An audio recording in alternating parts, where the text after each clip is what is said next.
Hey guys, so this video is about everyone's favourite topic in the world, maths. Um, Unfortunately, I'm gonna just go ahead and break this to you gently, but maths is an important part of every nurse training.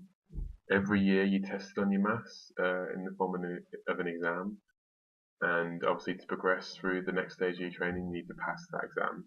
You are allowed to retake it, but obviously, we don't want you to have to get to that stage. You want to be passing first time. Obviously, maths is one of those things that you either love or hate. It's like Marmite, really. Some people can really do it. Some people may have done like A-level maths last year, like further maths, and really they just get numbers and they can do it. They don't have to worry about it. But for some people, it's really a daunting thing that really frightens them and they don't like. And I fall probably in the middle, halfway through probably. And obviously, some people may have only just done A-levels last year and not been away from maths that long, whereas people might have been out of education for a while and having not done maths. Like, I'm 24, so I haven't done maths since I was GCSE, so 16. So I was 23 when I started the course, so it's been a few years. My maths teachers always used to say, "Oh yeah, you'll use maths in real life. You'll use trigonometry when you cross the road. You don't use trig when you're crossing the road." I'm just gonna put that out there now. You don't. So I didn't use maths in the real world after I left school a lot. So I was, fortunately one of those people that when I was told in the induction week when we first started, we had a lecture, and one of the guys from the PDD came, which is the Personal Development Department, and he broke the news to us all that numeracy was quite an important part. We'd be having an exam. And this was in the October, and the exam was going to be in the January, and I was like, oh no, okay. So I was like, okay, felt the pressure. At the university, the PDD do workshops, and these are either on a one-to-one or small group basis. So these can be on like fractions, decimals, percentages, drug calculations, unit conversions, anything like that. And then hopefully you can, attend those, learn what you need to learn, ask them any questions, and then hopefully leave the workshop feeling very confident. Last year for me when I did the exam, pass mark was 70. There's 10 questions, so it's 7 out of 10. And I got 8, so I passed. And this year, for my second year, the pass mark has gone up to 80. So I need to get 8 out of 10 to pass. And next year, it may be 90 or 100, I'm not sure. Anyway, so when I was having that talk by the PDD guy, I thought I would go out and try and do some, self-directed study, like do a bit of my own learning to get my confidence up and feel better about, that I wasn't going to fail, boost my skills, boost my knowledge up. So I went into town and bought this book, which I really recommend. It's called Passing Calculation Tests for Nursing Students, and these are the authors there, Susan Starkings and Larry Krause. And in the corner here it says New Nursing Degrees and NMC Standards. So this is a really, obviously it's a nursing specific book.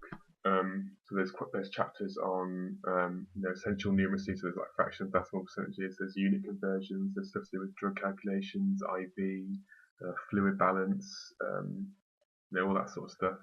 At the beginning there's a diagnostics assessment, so that's when you work through the certain chapters, like fractions, decimals and stuff, and then whatever areas you are weakest at, and that's what you spend the most time on. And I couldn't even complete that, unfortunately, so this told me that I was not ready. I needed to take a step back and go even further back and boost my skills up a lot more before I could even attempt this. So then I went back into town and bought this second book, which I also really recommend, which is called Maths: The Basic Skills, and it has these authors all here: June, Bridget, Deborah, and Veronica. So well done you. This is primarily aimed at adults. Like on the back it says, like you, many people choose to study maths after they have left school. Perhaps you want to impress an employer, or you might have children who need help with their homework. Or maybe you're a student nurse and need to pass an exam. So this is really basic, as the title suggests. Like on the first page, it goes to addition straight away, and it tells you how to work out like on the hundreds, tens, and units, and that's something I haven't done since like school. So obviously I didn't need to go that far back, but that just shows you how far back it does go. So I just got to the page I needed to start from and worked my way through. So I got this in like October last year of 2011, and I was doing like half an hour a day, an hour, hour a day. It felt like I was doing a maths degree. Like my nursing was like second priority after my maths. So eventually, on the Moodle, which is the web portal that you get access to when you're a student, there's a numeracy page, and that has like quizzes and past papers and all these resources. And I was doing some past papers, and I knew that at the beginning of the year I would have only got a 2 out of 10. But I worked my way up to a 9 out of 10 standard with all this work I did here and all the past papers. And obviously I felt good. And then in the end, when I did the exam, I did only get 8, but I still a pass. So jobs are good. And the exam in the first year is not nursing specific, so it is just like a general addition, subtraction, question, and fraction. There's nothing to do with any nursing. But this year it is. So there's going to be questions about drugs, and it will be field specific as well. So it will be about people with disabilities, and I'm not sure what to expect really. But so all I'll say really is that if you're watching this as a prospective student, you haven't started the course yet. If you're not that strong with maths, then go out and buy something like this now, or GCSE Bite Size on the internet. That's still a really good resource. And practice the areas that you're weaker at, so that when you get to uni, you can feel strong, and you can concentrate on your nursing, and maths isn't such a big daunting thing. Buy books, speak to friends or family that are good and get them to help you, and utilise the facilities of the university. Get help from the PDD, go to the workshops, book in for one-to-one tutorials. Because there are only like limited slots available, so use those to your advantage definitely. And hopefully you'll pass, and then eventually the maths, how anxious you feel about maths and your attitude towards maths will change, and you'll feel better about it. But yeah, just to reiterate really that basically, it's not something you can avoid really. Whether you end up using it in your training will depend on where your career takes you. But you might need to use it every day, but you might only need to use it occasionally. It depends. But the point is, you need to use it. And you need to have a certain level of maths to get your degree.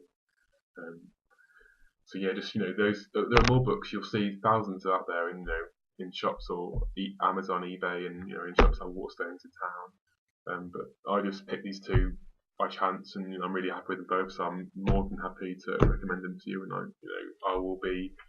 It's been a year. It's February 2013 now. My exam was in January 2012. So it's been a year since my exam, and my next exam is until this July.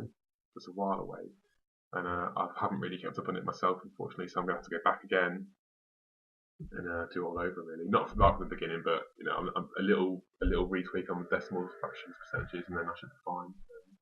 That's it really. So yeah,